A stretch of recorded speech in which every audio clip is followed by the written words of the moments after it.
Hello, and welcome to the MethodSpace Live webinar, Indigenous and Intercultural Research, Issues, Ethics, and Methods, hosted by Janet Salmons with guests Drs. Bagele Chilisa and Deborah McGregor.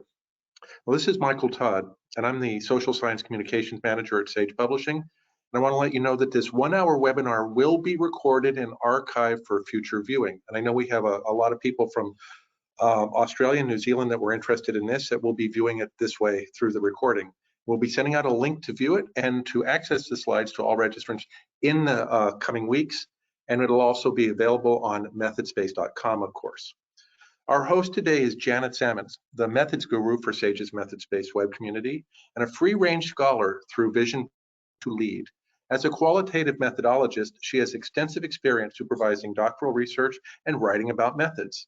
The new edition of her Doing Qualitative Research Online is forthcoming from SAGE, and publishing from your doctoral research, create a use publication strategy from Routledge is in press. So Janet today will be talking to researchers whose work focuses on the intersection of research methodology and Indigenous and intercultural studies. And you could say Dr. Bagele Chilisa, an associate professor at the University of Botswana, wrote the book on the topic, publishing her Indigenous Research Methodologies with SAGE Publishing, which is the parent of MethodSpace. And joining her today is Dr. Deborah McGregor, an associate professor and Canada Research Chair in Indigenous Environmental Justice at York University in Toronto.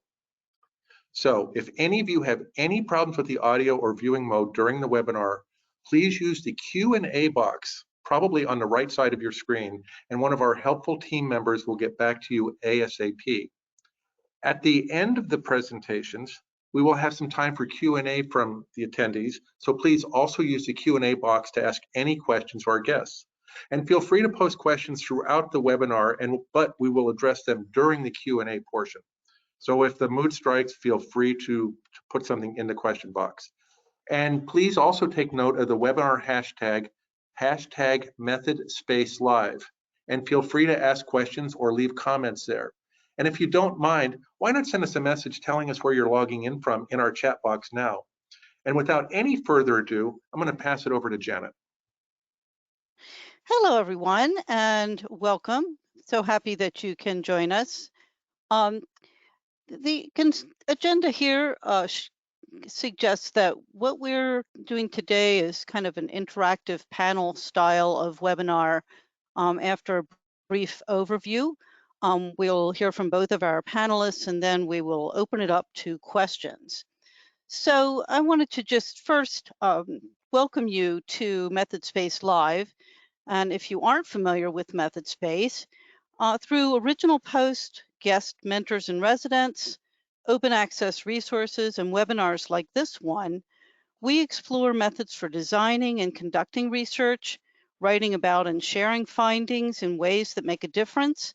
And at the heart, we're interested in teaching, mentoring, and supervising researchers. The topic today, intercultural and Indigenous research, raises questions in all of these areas, whether or not we're working directly with Indigenous, Native, or First Nations participants or research partners. So I'm delighted to welcome Drs. Chilisa and McGregor here today and thank them for making time to talk with us. And we hope that their presentations will help you to find new insights into your own work. I also encourage you to visit methodspace.com, where all month we've been posting lots of resources about these topics, and we'll continue to follow up after the webinar by trying to answer any questions we don't get to in the Q&A section in follow-up posts. So without further ado, I turn this over to Dr. Chilisa.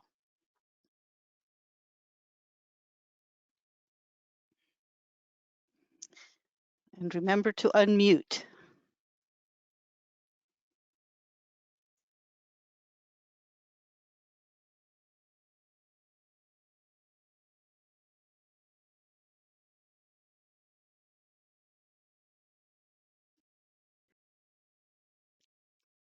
Dr. Chilisa, I think perhaps you are still on mute.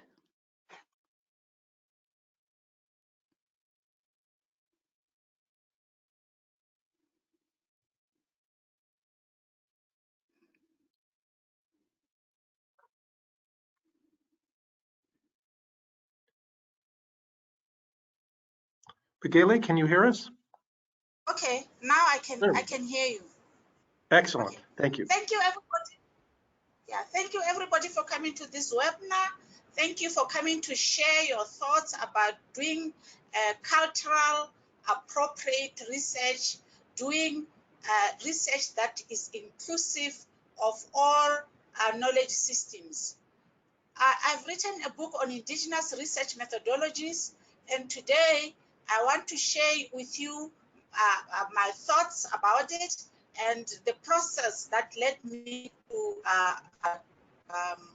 writing this book, with the hope that we can appreciate some of the challenges that we come across as people from the third world, second world, fourth world, when we do research using conventional research methodologies.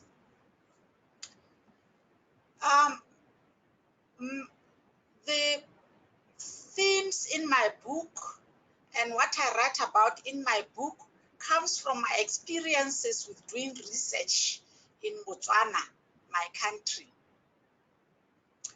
My first experience was when I wrote a book on, the book is titled Research Methods for Adult Educators in Africa. So this was a book that was published by Pearson in 2005. But as we're writing the book, the editors would comment. And what I have on the screen is the comments from one of the editors. And the editor simply said he had difficulties in getting Africans involved in the theorizing and building of knowledge on ways of conducting research. And he was worried about how validity will be tested, whether one would use African standards or Western standards. Move on the slide. Can you move the slide? Yes, yes. What language the research, what language will be used by the research? And this actually refers to frameworks that are used in research, theoretical frameworks, and so on and so on. And to tell me that the whole idea belonged to the Northwestern paradigm, and that some Africanness will have to be sacrificed in the process. So I thought about it. And as I continued to do research, I continuously found that some of the frameworks that we used did not actually fit or did not actually describe the experiences of our people. And that perhaps sometimes the research frameworks and terminologies that we used did not capture what the people experienced. And I wondered how we could do research in such a way that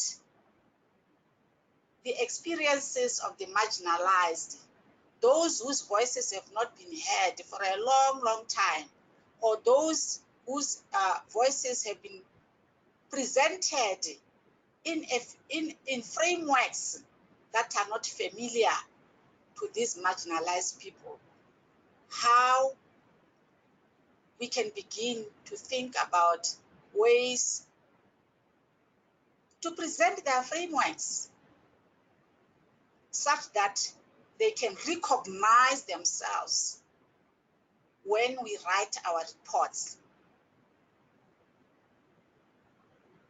Move on. Next slide. My second story was just very recently, in 2015. We're trying to write evaluation practices and frameworks that are rooted in African worldviews. And some people, and this was, I sent out a questionnaire to solicit ideas on that. And this was one of the response from one of the persons who was responding from the Western world. And his argument was that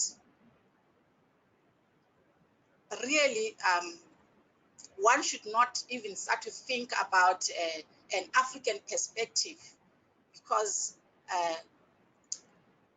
there is no African perspective because of the diversity that we have. And to say that we should not think of some mythical, generic, or archetypal African perspective, because it doesn't exist, and we should not force it, and it's not useful. So this was a perspective that continued to show that whereas we can talk about some generics that come from writings of philosophers from the West, from the US, from Germany, from Italy, it was not possible to talk about some generic concepts that originate from the continent of Africa. And for me, it continued to show how we did not want, or how it was still not possible for some people to view research as something that is not neutral, something that comes, research methodologies as something, as methodologies that come from the cultures of the people. And that when we talk of research methodologies, we need to know that whatever knowledge is produced within a culture. And therefore that when we produce a methodology from a certain culture, that methodology actually speaks for that culture, and that we should be open-minded and appreciate the diversity in cultures that we have, and therefore be able to imagine that we can have many epistemologies, a diversity of epistemologies, and that from these epistemologies we can imagine, not even imagine, but begin to recognize methods that originate from different cultures. Next slide, please. So the lessons that I learned from these stories is that there is still this notion that Euro-Western knowledge is superior and that the other knowledge is inferior.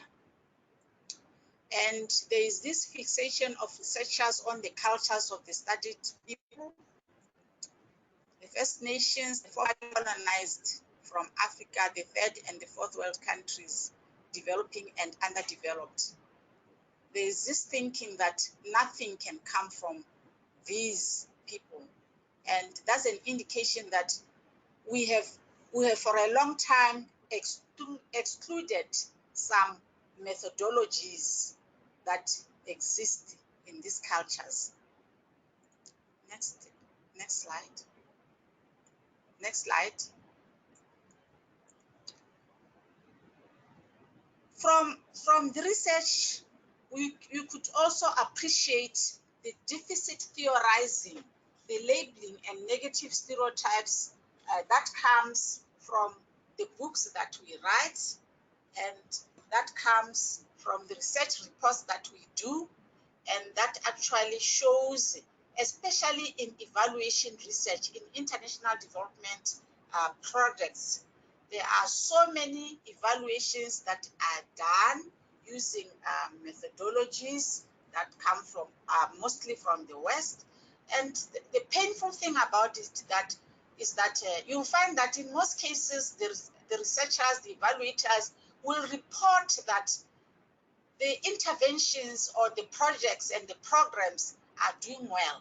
But when you look on the ground, you find that nothing has changed.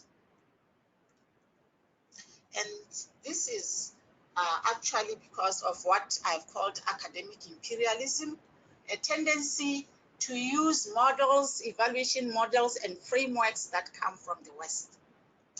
Now, indigenous scholars, indigenous people, those who have suffered colonization, they've come up with a fifth paradigm.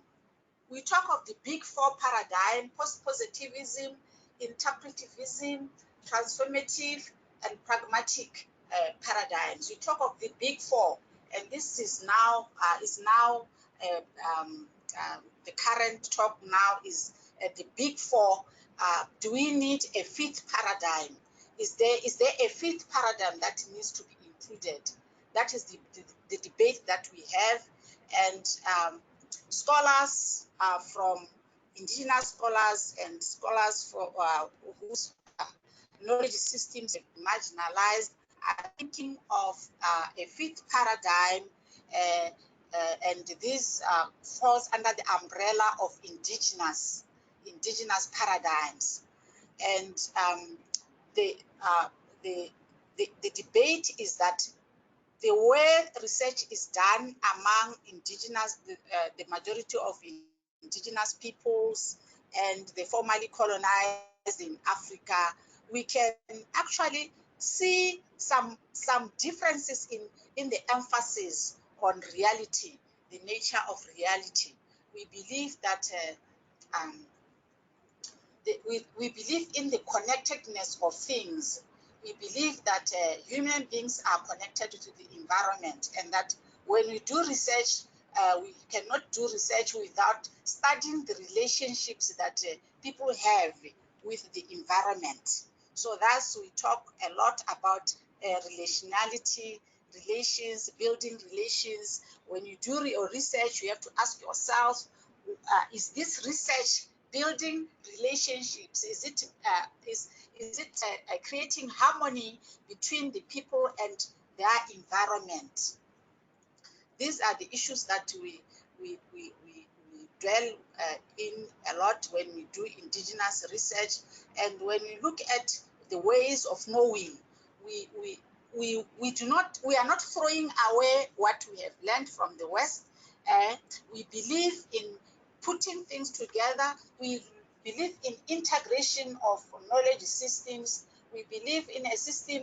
We believe in a methodology where we bring Western knowledge, we bring indigenous knowledge, and the two together create a better way of looking at the world. We also go into ethics. Next slide, please. Next slide. We also go into ethics, and when we look at ethics, for example, we are looking at issues of giving back. In our society, especially in Africa, we have the philosophy of Ubuntu. A person is a person because of others. We do not exist alone. I am because we are.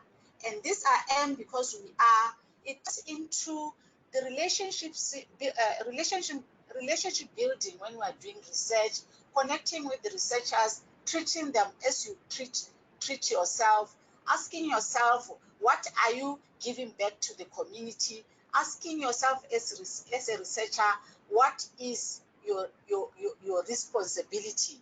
Asking yourself as a researcher, how are you responding to the challenges as you go about doing research? Those are the things, some of the things that we ask when we do research from an indigenous perspective, especially from an African perspective. So I have applied these methodologies in my research, and one of the research that I've done, I've done a mixed method approach where I combined indigenous perspectives with Western perspective to do research, to design an intervention to reduce the risk of HIV/AIDS acquisition among adolescents in Botswana. So in this research, the first thing was to decolonize the mind. And to decolonize the mind is actually to convince yourself as a researcher that research has to be inclusive of that, the knowledge system that has been marginalized, that has been part of, that has not been part of knowledge production. And then to say to yourself, okay, what are the conventional methods and what are some of the methods that you can use from your context, from the context, from your environment, from the communities, to build a more inclusive knowledge. And so in this case, for example, I brought indigenous methods, which were storytelling and proverbs and language. So the language on HIV/AIDS, the language on sexuality, and the proverbs and the stories brought much richer data. And when that combined with our conventional methods of structured interviews and focus group interviews, we could see that we brought some aspects into the research that is not there in the dominant literature. And this was data that was actually relevant for the context and appropriate for the context. And since we're seeking to build an intervention, designing a cultural and age-appropriate intervention was crucial.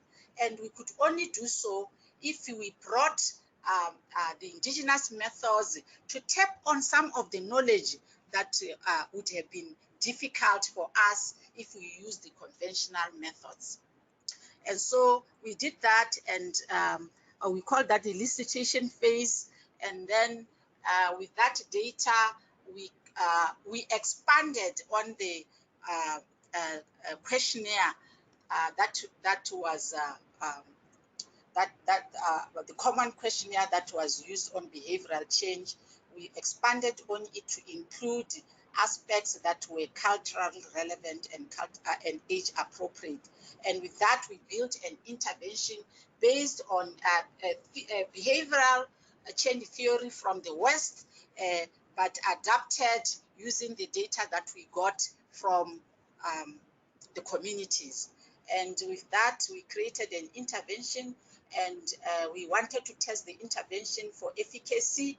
And so we conducted an experiment where the intervention was delivered to a control group and to an experimental group. And even during the implementation of the intervention, we used some indigenous methods, like we used talking circles, yarning, and some participatory and relation building methods that we got from the communities. And with that, we're able to do formative evaluation during the implementation, and even after the final evaluation, which was done after we had done after we finished delivering the intervention, we still felt that we needed to include still some individualized and cultural-based qualitative research approaches to our summative evaluation. And for me, this was one of the most successful intervention that we designed and that we felt had a connection with the people. There are many examples of some of these interventions in the book Indigenous Research Methodologies. And with that, let me hand over to Deborah.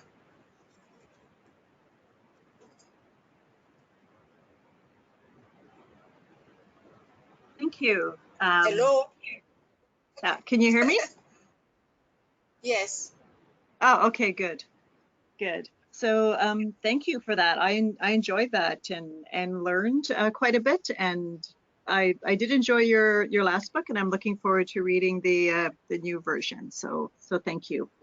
I want to thank the organizers for inviting me to speak for this webinar, and everybody from around the world who's found odd times to join in on this webinar.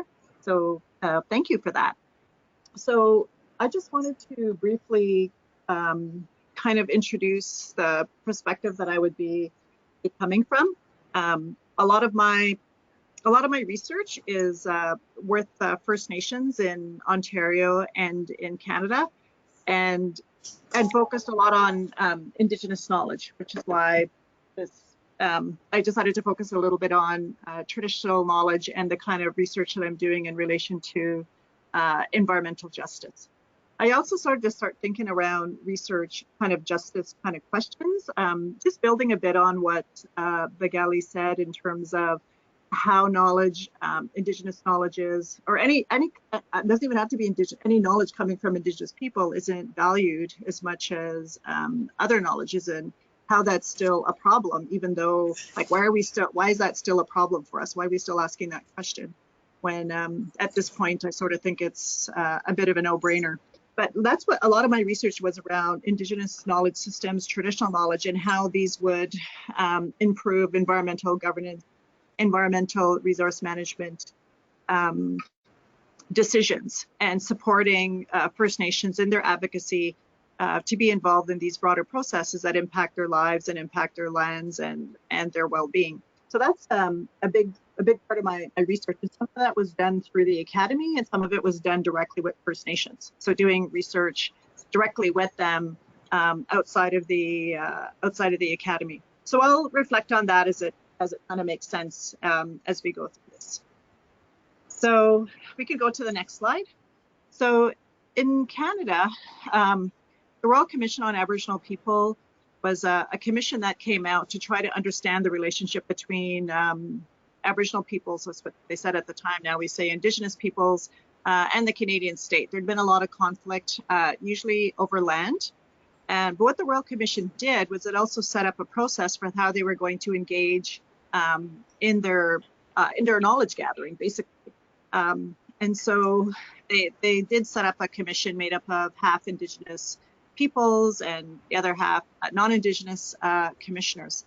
And I mean, there's a lot of interesting things that come from the Royal Commission on how they set up their research process. But one of the things that stuck out in my mind was that they explicitly said that appropriate respect has to be given to the culture, language, and knowledge and values of Indigenous peoples, and to use those standards to judge that knowledge or to evaluate that knowledge. Sorry, can you still hear me? Oh. Hello? Yes, we can. Okay, sorry. All of a sudden there was a lot of noise and then there wasn't any noise, so I wasn't sure what was happening there. Sorry. So yeah, so that we're still having these kind of questions around traditional knowledge and Indigenous knowledge. Indigenous knowledge wasn't really still fully accepted. And like Bagele said, there's a lot of diversity. You can't assume it's all the same for everyone, but at the same time, as Bagele pointed out, there's still distinct kind of characteristics that you can draw from what might be Indigenous research in terms of its methods, but also our ways of evaluating knowledge as well, because that happens also in the academy, usually through peer review, through conferences. There's all kinds of ways that knowledge is evaluated, and Indigenous peoples also have their own ways of evaluating knowledge, and that hadn't happened. Knowledge is being produced, Indigenous peoples aren't part of it. It all goes out there in the world as knowledge, and it really hasn't been evaluated or checked through by Indigenous peoples. And what that meant, one of the other findings from the Royal Commission was everything that we think we know about Indigenous peoples is open to reassessment, which, you know, kind of blows a lot of academics' minds away, because they're like, what? Like, we teach this in school and we're teaching it like it's part of our literature reviews. And they said, well, because it didn't go through this process, that it's open to reassessment. It doesn't mean it's not great scholarship. It just means you have to look at it also back. You have to look at it from that lens. The other thing the Royal Commission said is, Aboriginal peoples have distinctive perspectives, and that's also embodied within languages as well. There's some concepts and ideas that just aren't going to translate all that well, and people know this, but I don't think collectively in Canada anyway that we're as skilled as that. Like, the answer to that is always, okay, get a translator, but there's always something kind of lost in the translation, as opposed to actually trying to understand whatever it is that you're trying to know, whether, like in my area, whether it's lands, resources, water, governance, from the understanding, from the worldview and ontology of the people themselves, Indigenous peoples themselves. And Bagele talked a little bit about this as well. And that any research that involves Indigenous peoples has to reflect those perspectives and understandings. And Canada's kind of moved to that with what we call the Tri-Council guidelines. They have a specific chapter, Chapter 9, that deals with First Nations, Métis, and Inuit people, where that's actually now part of ethics. So when you're applying for any one of the major research grants, part of what we call the Tri-Council, you have to account for ethics in that way. If you're going to be doing research with Indigenous peoples, you have to account for Indigenous peoples' experience and perspective, and how you're going to collaborate and partner with Indigenous peoples, ideally through some kind of research agreements. So you can go to the next slide. So there's been shifts in Canada. A lot of the research until recently, actually, when I think about it, because I actually sit on the Research Ethics Committee here at York University, most of the research that's still being done or that involves Indigenous peoples is still not being done by Indigenous peoples. That's still kind of the status quo. Increasingly, there's more Indigenous peoples who are involved, but it's still a lot of the times research being done on Indigenous peoples. And in the early 2000s, that kind of switched over to moving to a paradigm of research with Indigenous peoples. That's the partnership, the collaboration. The questions are actually coming from the Indigenous community as opposed to from the academy. And then the huge influence of Linda Smith's book called Decolonizing Methodologies. So this idea of how do you start decolonizing these research relationships. So a lot of this is also been occurring in Indigenous communities. They're building their own capacity for research, developing their own research agreements and research ethics and what they think are appropriate methods for doing or engaging research in their particular community. So they're just not, or they're building more capacity to just not accept any kind of research coming into their community. They're starting to realize that essentially they can say no. And I find working in the academy and actually teach a course on Indigenous research methods and paradigms, that freaks researchers out a lot. Like, they haven't actually thought about the fact that communities, when they self-determine their own research, they can say no if it's not going to benefit them, if they're not comfortable with the methods, there's no relationship with the researcher or the institution, that now communities can start to determine what they want research to look like and how it's actually going to serve them and their society and their communities. So part of it is the goal of self-determination in research is assuming more control over it. And this is supported through, I know on the slide it says UNDRIP, but that's short for UN Declaration on the Rights of Indigenous People. So how we're trying to gain control of our own lives, how we're trying to gain control of our own lands and our own knowledge and the production of it. And through OCAP is ownership, control, access, and protection of knowledge of research. And that's one of the principles that researchers are expected to know if they're going to engage in research with Indigenous people. You're expected to know what that is and how you're going to account for that in your research appropriately. You can move to the next slide.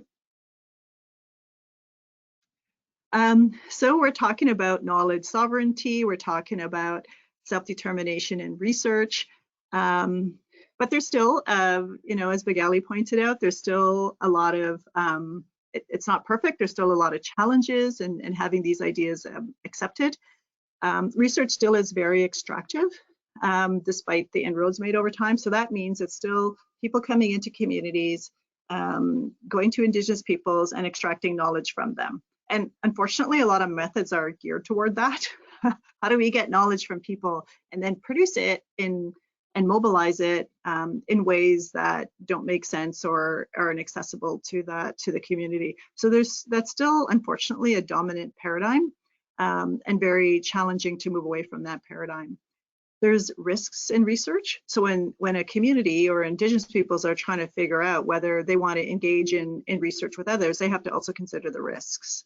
So it's not any researcher, ideally, I'm hoping, wants their research to benefit people in some way. But sometimes it's a question of, well, who are the people that are actually going to benefit from this research? And we ask ourselves that question. For Indigenous communities, they have to think about, what are the risks of me being involved in this research? Where is this knowledge going to go? I will have no control over it once it's out there in the literature, and it could in the future be used against us. And that has happened.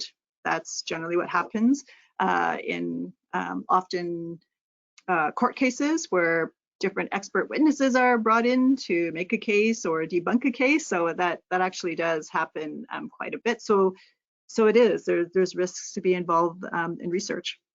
How do you protect knowledge? So Indigenous peoples are in this, operating in this tension of wanting to share knowledge, but at the same time, how do you protect it so it doesn't get abused and exploited, especially traditional knowledge. And the way the communities are responding to this is they're starting to develop their own protocols and negotiating copyright and where is the data going to be held. So you can Google Indigenous research protocols, and some of them will start. Not all of them are public, but you can find a number of them in the public domain. So those protocols try to assert a way of governing research and knowledge, and the knowledge that comes out of it, and what the relationship should look like. You can move to the next slide. So data sovereignty. So this is just a quote. I'm not going to get into it, but because you can read it. But so this is starting to emerge as an idea against self-determination over research and Indigenous data sovereignty. So this is a huge issue for a number of reasons, particularly in the health field, because there's so much interest in coming in and obtaining blood samples and DNA samples from Indigenous peoples, and then what happens to it after that and for what purpose. So there's this real effort to make sure that that Indigenous peoples have control over the data.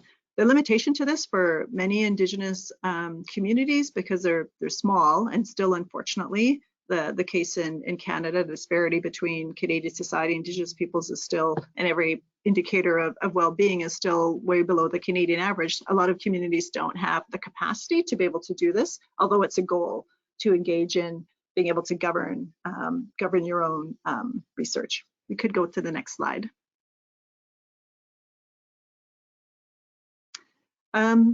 Yeah, so now what I find is there's a movement to indigenize research. And one of the reasons I wrote from Aboriginal to Indigenous research. So Aboriginal, so the Royal Commission on Aboriginal People, that's what they said back in the day.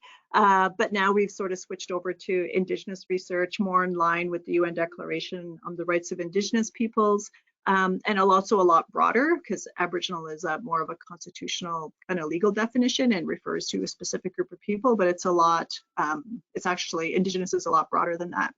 So there's a movement to try to indigenize research approaches and methods.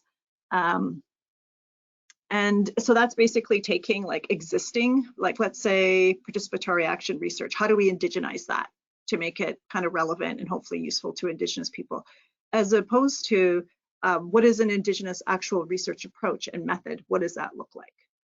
That's actually a different set of questions and a different way to kind of approach that research. We're starting to see that emerge in Canada. And what I say about that is Indigenous peoples, I mean, I'll speak to the Canadian context because I know it better, have already had their own methods, already had their own ways of theorizing around this, because we've been seeking knowledge for our whole existence for thousands of years. So this already exists, but it may not be thought about necessarily in academic language, but it's there. What do they look like? And how can they become more visible in the academy or whoever is wanting to do research? Could move to the next slide. Indigenous research. So Indigenous research would draw on Indigenous governance, law, knowledge, and protocols. And some of the characteristics that, again, Bagele talked a little bit about this, are centering on responsibilities, not only to the people and what I call all our relations, like the other beings in the natural world, but also to our ancestors, but also to future generations, but also to the knowledge itself. Because we think about actually knowledge a little bit differently. We actually think about knowledge as also in part having its own agency, depending on how it's revealed to you. Also accountability back to the community, which is again related to the reciprocity. It goes beyond the human dimension. So we think about research as typically being around people, but there's also accountability and responsibility, what I just call beyond human dimension and beyond human agency. There's other entities that also hold knowledge, and they also have agency in our worldview and ontology. And that's basically a building upon or a similarity to what Bagele actually talked about earlier. Can move to the next slide. I know we're running out of time here. One thing I did want to say, so part of this knowledge extraction kind of mode of operating that still exists doesn't recognize that traditional knowledge or Indigenous knowledge exists within a whole system of knowledge. So if we're in the academy, we're within a particular system of education and a way of how knowledge is, what inquiry is, how knowledge is generated, produced, and then disseminated and mobilized. So Indigenous knowledge, and particularly traditional knowledge, also existed within a system and society. And often what happens is there's still this wanting to extract Indigenous knowledge and traditional knowledge and put it into a different context or a different society than it actually originated from. So there has to be this recognition that Indigenous knowledge actually was in its own system of knowledge, and it resides in people, community, and the land. We can move to the next slide. Some ethical considerations. Trauma-informed research in Canada. We just did an inquiry on murdered, missing, and Indigenous women and girls.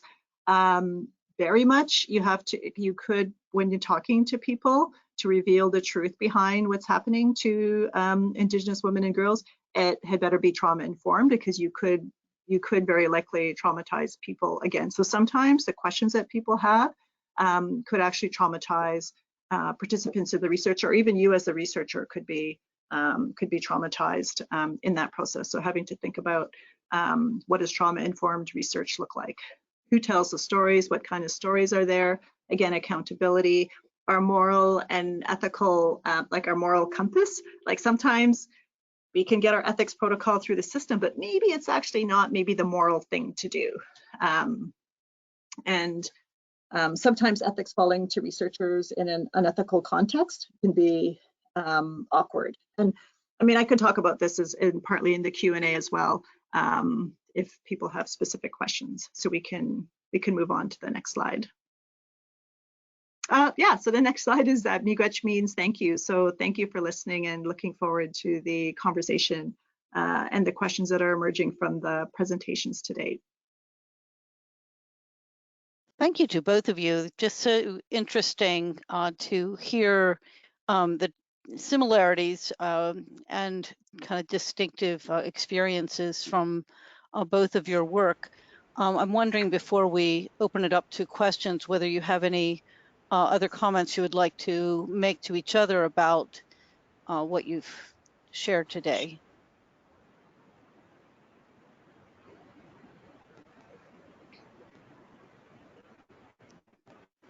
I don't think so. I was just going to comment that I didn't have time to do it. Sorry, I just picked this time to decide to cough. Because I agree with, maybe I should just mute, sorry. Well, Michael, why don't you let us know what kinds of questions we're seeing in the chat area here today. Yeah, and We are getting a lot of questions, and from a lot of people from around the world, including even from past MethodSpace Live panelists. But because I represent a publisher, I got to ask literature-based questions first. So this is kind of a two-parter. And some of this kind of has been spoken about by Deborah and Bagele already. But what forums or mediums do you suggest reporting or publishing on some of these things, and especially some of these things that are fraught? And so the traditional answer may not be appropriate. And then the flip side of that coin is, do you have any further readings beyond, above and beyond Bagele's book, of course, like I don't know, like Shirk's coloring and epistemologies or something like that, that are useful in understanding Indigenous and intercultural methodologies? And why don't we start with Bagele answering first, since she has written a book as a possible reading. Yes, I don't think I get the question. So we're looking both at where should people publish or present their results, what forums or mediums, media, in addition to just normal journal type things, should people be presenting their results? And then where should they be looking? What other places can they be looking for readings on this? For readings on Indigenous research methodologies? Yes.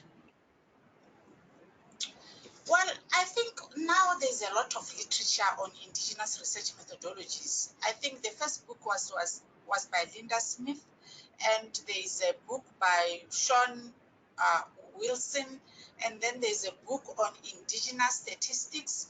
There's also a book from a writer in the US on Indigenous research. So I think today there's a lot of literature on Indigenous research methodologies.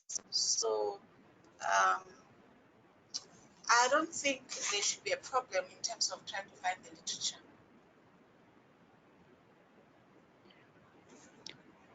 We'll list the books you suggested in as the follow-up post, and I would also point the questioner to methodspace.com, where we've been sharing lots of books and articles throughout the month that are open access, and perhaps you will find some useful resources there. If you're looking for something specific, please let us know what that is, and we'll see if we can find some answers for you and include those in the follow-up posts.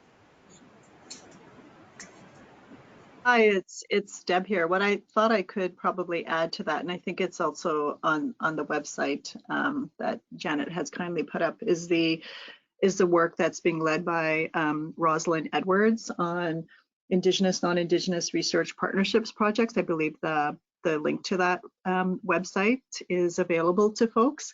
So that's a new project where different products, and what's interesting about it is, and also partly answering the other question of, how do you mobilize knowledge in different ways, particularly to Indigenous people, or if you're trying, depending on who you're trying to influence, but for sure, if you're doing any research with Indigenous peoples, knowledge has to be mobilized in ways that make sense there. So on this website, there's a graphic novel or comic on transforming Indigenous, non-Indigenous research partnerships, intercultural. There's a podcast, and they list resources there as well. But in terms of mobilizing knowledge, some of the ways that I've been trying to do that, and it was moving outside my comfort zone, because I was trained in the day where you do your research and then you publish, because that's how you're supposed to get tenure, whatever, like everyone here knows what that's all about. But mobilizing it through video, mobilizing it through podcasts, just mobilizing it in ways sorry, that makes sense to people, or asking people what's going to make sense in your community. If I'm trying to mobilize knowledge for youth, I'm probably not going to make them read an academic paper. I'm going to try to mobilize it in different ways that kind of make sense to them. So a lot of it depends on the audience and how you want to use it. So I think people are a lot more creative about how to get knowledge out there in different ways. So hopefully that's helpful or makes sense. Deb, you had talked a little bit about some of the problems that might arise from being insensitive or careless about presenting some of the research results. But I'm wondering if you first, and then Bagele second, could talk about knowledge that just shouldn't actually be translated and that needs to remain within their communities. Things that, Euro-Western researchers or the wider public either shouldn't or needn't know. Well, so for us, there's a movement in Canada to start to document and codify Indigenous legal traditions, and depending on the typology. So this is just emerging. The Indigenous legal traditions thousands of years, and people have engaged with them, and they're still there. But how do you then try to translate it to make it understandable to other people is kind of one of the underlying questions. So you kind of hopefully you understand it, hopefully back Indigenous knowledge systems. But one of the sources of Indigenous law in the typology is spiritual. It comes from a spiritual source. That would be something that we would not, that would not be codified. I don't even know how you would do it, but that's something that we've been told by elders. Yeah, you can do natural law, you can do the other sources that law reveal knowledge in particular ways, but there's spiritual laws. That would be something that you wouldn't document, that you wouldn't codify, that it wouldn't be shared in that way. Now, parts of it, people who are knowledgeable, and that would be me, even as a researcher, they could share it in particular context that kind of makes sense after they figure out what the risk. Like, for example, if they're going to have to go to, if they're going to be an expert witness or something, because that would be where they would have to really assess, what the risks are there. But we've been explicitly said, like, we're sitting there and it's being shared. They say this is not something you write down. So there are examples where that might be the case. Partly because around knowledge, the way we think about knowledge is also related to power. And if you don't know the protocols and you don't know how to conduct yourself properly, you can also, people won't know, they won't behave appropriately in relation to that knowledge is part of it. Like they haven't, they don't know the conduct that's associated with it, and they haven't shown that they understand the responsibilities and obligations. Hopefully that made some kind.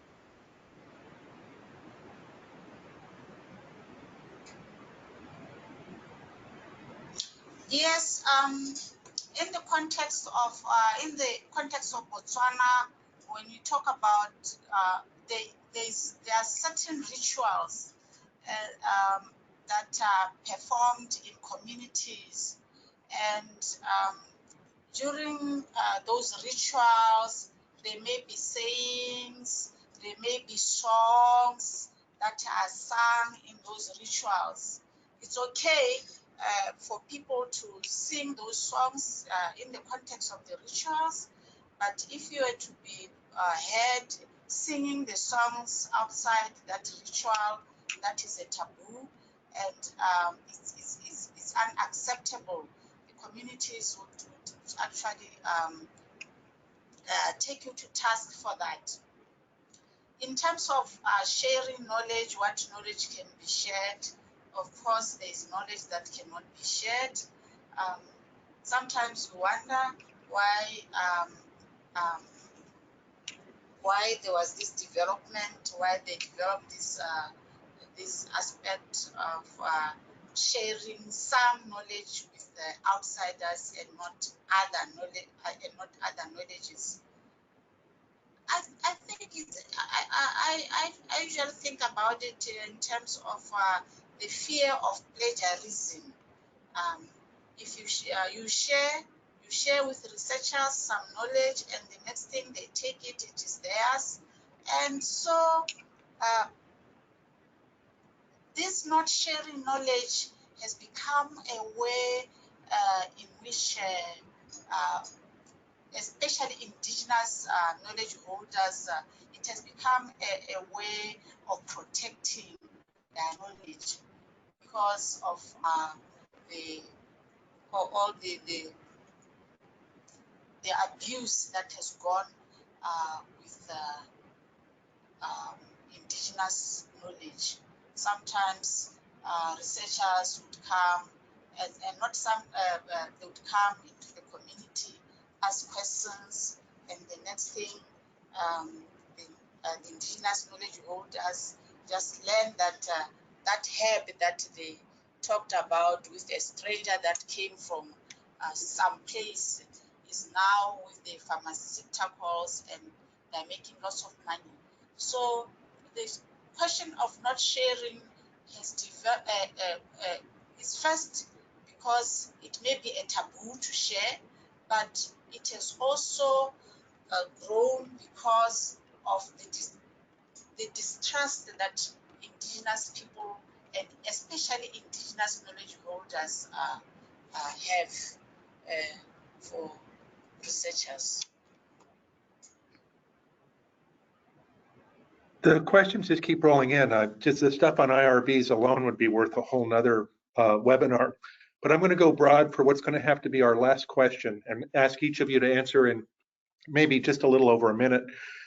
Can you provide a specific example from your research that A, illustrates how indigenous knowledge or perspectives or understandings about a specific environmental or health issue differed from how that same thing might be understood under a Euro-Western framework, and B, how an indigenous approach or method brought the differences out?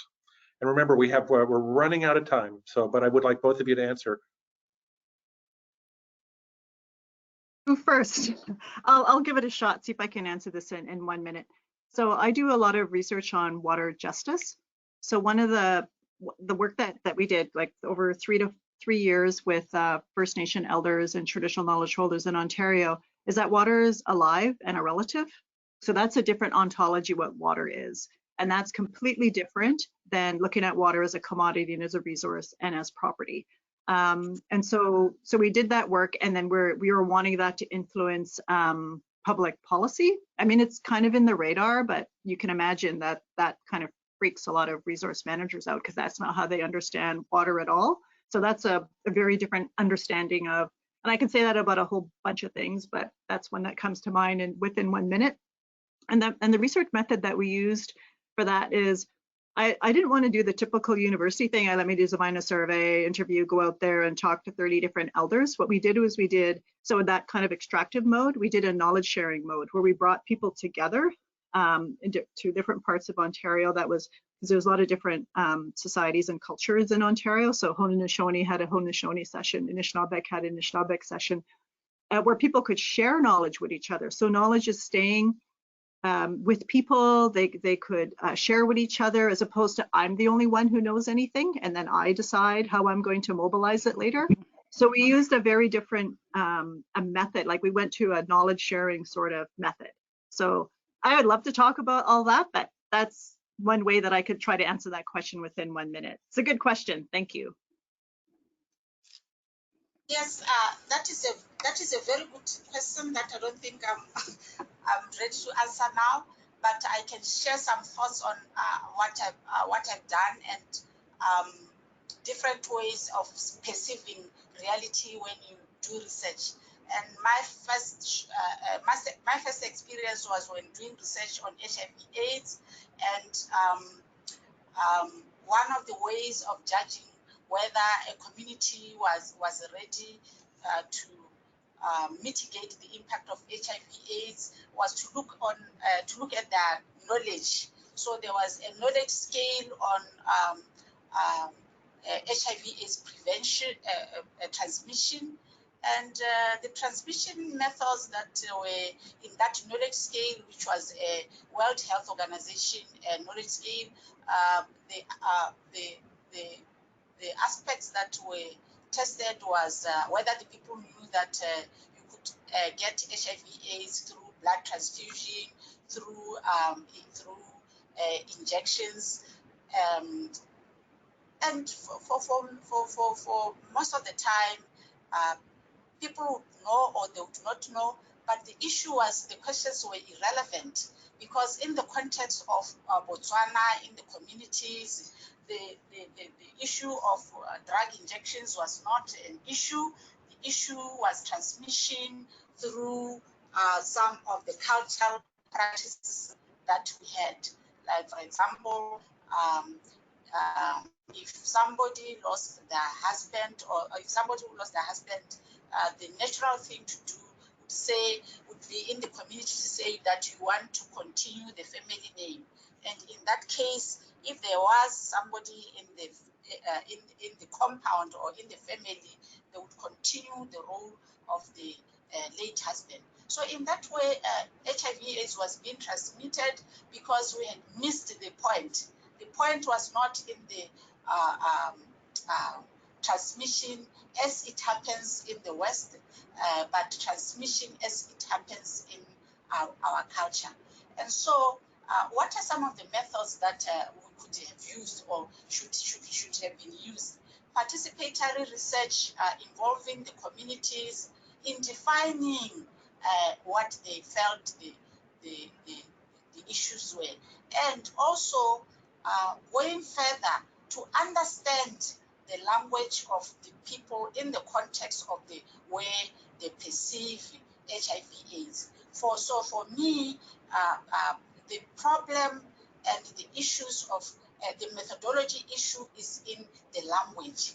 What is the language of the people in terms of understanding the research that you are doing?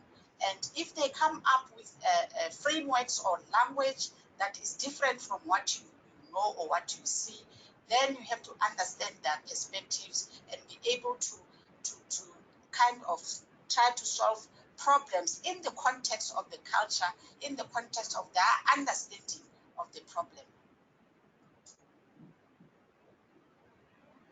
So that, I'm afraid, is all the time that we have today. And I want to thank everyone for joining us, and with a special thank to our guests, Bagele Chilisa and and Deborah McGregor, and to our host, of course, Janet Salmons.